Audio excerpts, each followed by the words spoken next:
We are in the dog days of summer, unfortunately, and while there is some hope in the forecast, I don't want you to get your hopes up too terribly much. Right now, you see the highs behind me, 102, 103 today for your highs, and yeah, it's going to be quite warm out there. The humidity is relatively low, not as high as it could be, so we don't actually have heat advisories in effect. I do expect that to change over the next couple of days as temperatures are only going to be going up, but we are well above that normal 97 degrees. Now, overnight tonight, we're above normal again, 79, 80 degrees, with that norm of 76. Now, it's not that abnormal to be in the triple digits, but the norm, the average, is upper 90s and upper 70s. But hey, we are where we are, and we know that August in Texas usually isn't that pleasant. So unfortunately, it's just a reality here. Now, as far as the records, we're not quite there. 109 in 2003 in DFW, 105 in 2011 in Waco. 2011, of course, was quite the summer. We'll see more records from that date, but not quite there, but we'll be closer as we get into the middle of the week here. Temperatures are only going up. When it comes to your air quality today for the allergens, we're in the medium range, so not terribly high with elm and grass. But unfortunately, the bigger concern today is the fact that we do have this air quality alert in place for the Metroplex and the adjoining counties here, Ellis and Johnson included in that, not including Corsicana and Hillsborough, Navarro and Hill counties there. You're a little farther away, so you don't quite have to deal with that. But of course, this is due to the lower winds and higher temperatures, making the air more conducive to lower quality when it comes to that pollution. So if you do struggle with air quality between the allergens and the pollution, I would say maybe limit outdoor activity today, maybe crank on that air purifier if you have it, and these conditions will probably continue at least over the next couple of days. Now, as far as the drought conditions are concerned, we do have some good news to share here. We've seen the abnormally dry category kind of recede northward a little bit. We saw that creeping into Ellis and Johnson counties here, but that has crept a little bit northward. We did get some rain in late July that has helped this along. Of course, we got a little bit of rain, especially in our northern counties over the past few days, over the weekend.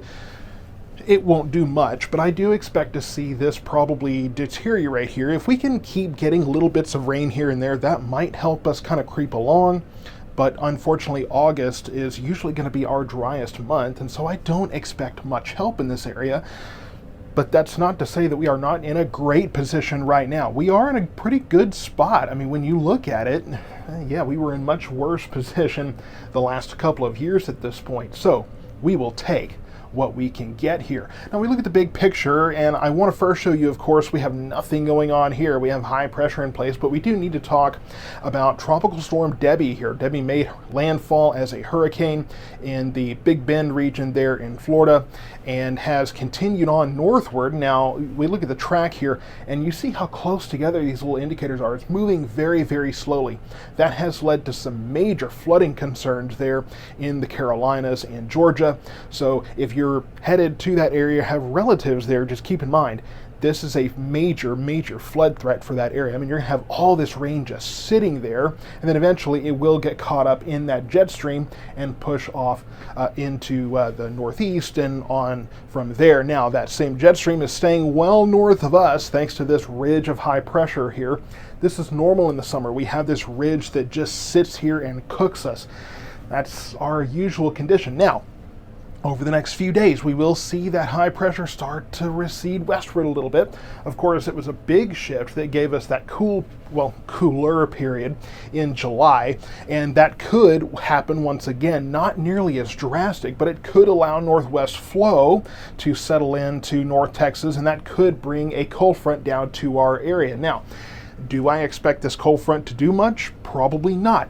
As we usually talk about, these cold fronts, they try to come in, and then once they hit the Red River, once they really hit North Texas, maybe the Metroplex, they really start to slow down because they're pushing against that southerly flow that's really taking the energy out of them.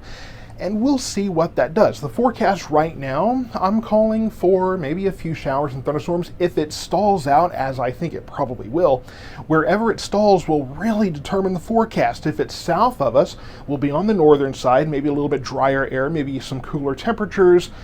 Could have some storms there. If we're on the south side, though, it'll sit north of us and we will just cook with compressional heating and more humidity. So it's hard to call at this point. It's one of those unfortunately tough forecasts to make this far out. As we get closer, I'll continue to give you the details that I think might happen there.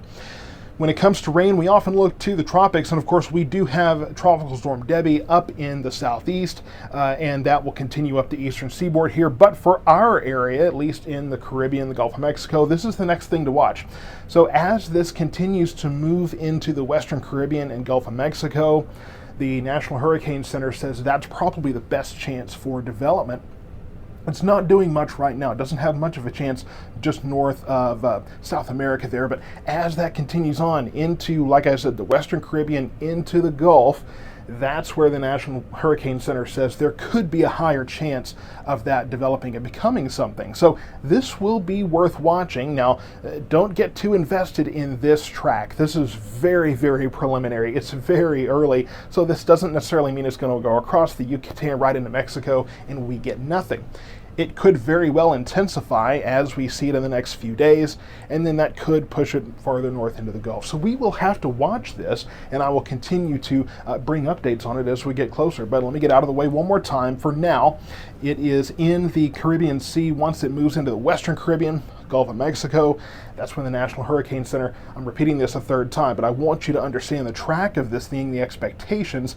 Later this week, that's when we will start to see it move into a more conducive, a better environment for development, and will be something to watch over the next few days. So we look at the forecast here, and there's some numbers that you're not going to like. 102 today, 104 tomorrow, 105, 106 Thursday. Friday, that's where we start to watch that front. I have 101 here. I don't expect Friday to be much cooler. If anything, if the front is closer to us but not through, we may have to drive up the forecast because of that compressional heating. When you have that front come in, you have the heating hitting it, it compresses it and makes it even warmer. So all of this is variable. Let me get out of the way here, just kind of talk about this. 101, I have upper 90s Saturday and Sunday, a few showers and thunderstorms possible. This is really assuming that the front maybe stalls just south of us.